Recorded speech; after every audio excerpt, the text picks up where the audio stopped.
গোপালও ভালো ছিল, মাও ভালো ছিল। ওদের কেউ পাড়াতে বলতে পারবো না খারাপ। আমার সাথে 2-3 মাস সাথে আমার সাথে কথা হলো হ্যাঁ, ও মা বলে সবাই ভালো আছি। কলকাতায় বিচারকের দেহরক্ষীর অস্বাভাবিক মৃত্যু। আদালত চত্বরে বিচারকের দেহরক্ষীর গুলিবিদ্ধ মৃতদেহ উদ্ধার। আর এই ঘটনাকে ঘিরে শোকের ছায়া মালদা শহরে। কারণ গুলিবিদ্ধ বিচারকের দেহরক্ষী গোপাল কুমারের আদি বাড়ি মালদা শহরের উত্তর কৃষ্ণপল্লী এলাকায়। তিনি ছোট থেকেই পরিবারের সঙ্গে উত্তর কৃষ্ণপল্লী এলাকাতেই বড় হয়েছিলেন। তাই তার আকস্মিক মৃত্যুর খবরে এদিন শোকের ছায়া নেমে আসে গোটা উত্তর কৃষ্ণপল্লী এলাকায়। জানা গেছে গুলিবিদ্ধ গোপাল কুমারের বুধবার সকালে গুলিবিদ্ধ মৃতদেহ উদ্ধার হয় কলকাতার সিটি সিভিল আদালত চত্বরে। প্রাথমিক তদন্তে পুলিশ জানতে পারে তিনি তার সার্ভিস রিভলভার থেকে গুলি চালিয়ে আত্মঘাতী হয়েছেন। তবে আত্মহত্যার কারণ সম্পর্কে এখনো কিছু জানা যায়নি। মৃত গোপাল কুমার বর্তমানে উত্তর 24 পরগনার বেলঘরিয়া এলাকায় বসবাস করতেন। তবে তার আদি বাড়ি মালদা শহরের উত্তর কৃষ্ণপল্লী এলাকায়।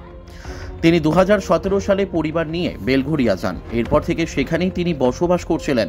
তবে মালদায় না থাকলেও মালদায় তার অনেক আত্মীয় স্বজন রয়েছেন। তাই বুধবার তার আকস্মিক মৃত্যুতে এদিন শোকের ছায়া নেমে আসে মালদা শহরের উত্তর কৃষ্ণপল্লী এলাকায়। মালদা থেকে বিশ্বজিৎ মণ্ডলের রিপোর্ট, এস নিউজ বাংলা। গোপালও ভালো ছিল, মাও ভালো ছিল। ওদের কেউ পাড়াতে বলতে পারবো না খারাপ। আমার সাথে 2-3 মাস সাথে আমার সাথে কথা হলো হ্যাঁ, ও মা বলে সবাই ভালো আছি। আমি তো ওর মা পর বললো যে আমি মালদায় যাবো। মালদায় গেলে আমার বাড়ি এসো। বলছি হ্যাঁ দেখি, মানে সামনের মাসে আশা করা ছিল, কিন্তু আসিনি। কিছু শুনেছেন? আমরা তো কোনো কিছুই শুনিনি। এখন তো আমি জানলাম ব্যাপারটা, কিন্তু ওই ধরনের ছেলে সেটা ভাবতে পারছি না আমরা। হ্যাঁ, ভাবতে পারছি না তো। খুবই ভালো ছেলে তো।